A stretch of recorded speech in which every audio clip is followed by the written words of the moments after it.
भाग 15. मी अजूनही इथेच आहे. त्या वाड्यातून ज्या न्हाव्याला आणि त्याच्या मित्रांना सोन्याची नाणी मिळाली होती ते आता सधन बनले होते.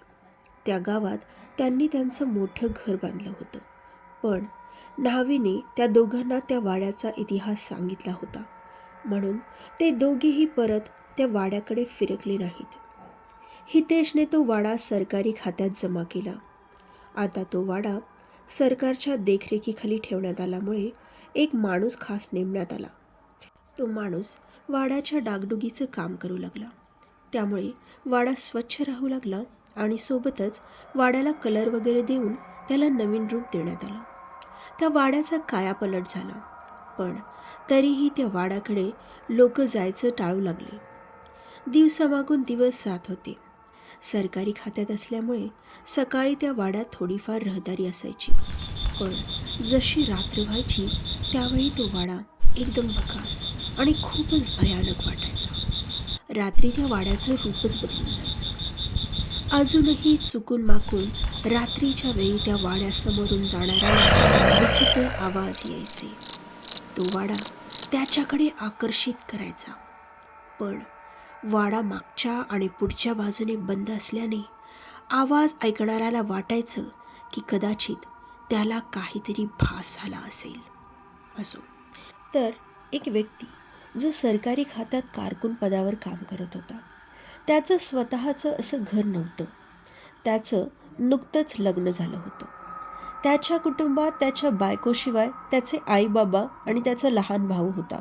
तो सध्या कॉलेजमध्ये शिकत होता. तर हा व्यक्ती म्हणजेच लोकेश शहा.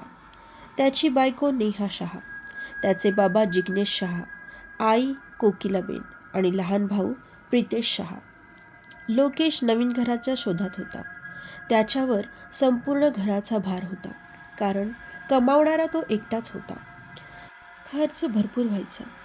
प्रितेशचं शिक्षण चालू होतं, त्यासाठी पैसे खर्च करणं गरजेचं होतं. मग आईबाबांच्या दवाखान्याचा खर्च आणि त्यात घर भाडंही होतं. त्यामुळे त्याला पगार पुरत नव्हता. त्यामुळे तो अशा घराच्या शोधात होता ज्या घरासाठी त्याला पैसे कमी मोजावे लागतील आणि घरही चांगलं असेल. खरं तर असं घर मिळणं खूप कठीण होतं, पण त्याचे प्रयत्न चालूच होते. त्याला लवकरात लवकर घर शोधायचं होतं, कारण ज्या घरात तो सध्या राहत होता तिथे पाण्याचा खूप प्रॉब्लेम होता आणि तो मालकही खूप खडूस होता.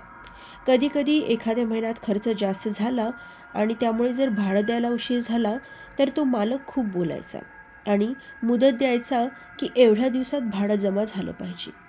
लोकेशचा नाईलाज होता, कारण एकतर त्याला तिथून ऑफिस जवळ पडत होतं आणि दुसरं म्हणजे ते घर त्याने बघितलेल्या इतर घरांच्या तुलनेत बरं होतं, म्हणून तो तिथे राहत होता.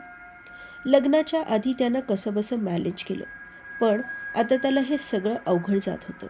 म्हणून त्याने विचार केला की तो त्याच्या सिनियरशी बोलेल आणि त्याचा प्रॉब्लेम सांगेल. त्याप्रमाणे त्यानं आपल्या सरांना सांगितलं की त्याला असं घर हवं आहे ज्याचं भाडं कमी असेल आणि घरही मोठं असेल. त्याचे सर म्हणाले, माझ्या माहितीत तर कोणतं घर नाहीये, पण माझा एक मित्र आहे. त्याला घरांच्या बाबतीत फार माहिती असते. मी त्याला विचारतो, मग तुम्हाला हे सांगतो. ऐकून लोकेशला आनंद झाला. मग त्याने सरांचा निरोप घेतला आणि परत आपल्या कामाला लागला. 2-4 दिवस असेच निघून गेले. एके दिवशी काम करत असताना त्या सरांनी त्याला बोलावलं. त्याला विचारलं की कुठं घर पाहिलंय का.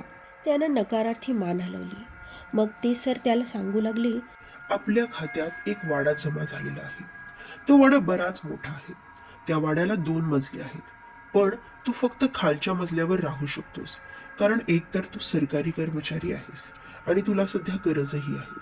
त्यामुळे तू त्या वाड्यात राहायला जाऊ शकतोस.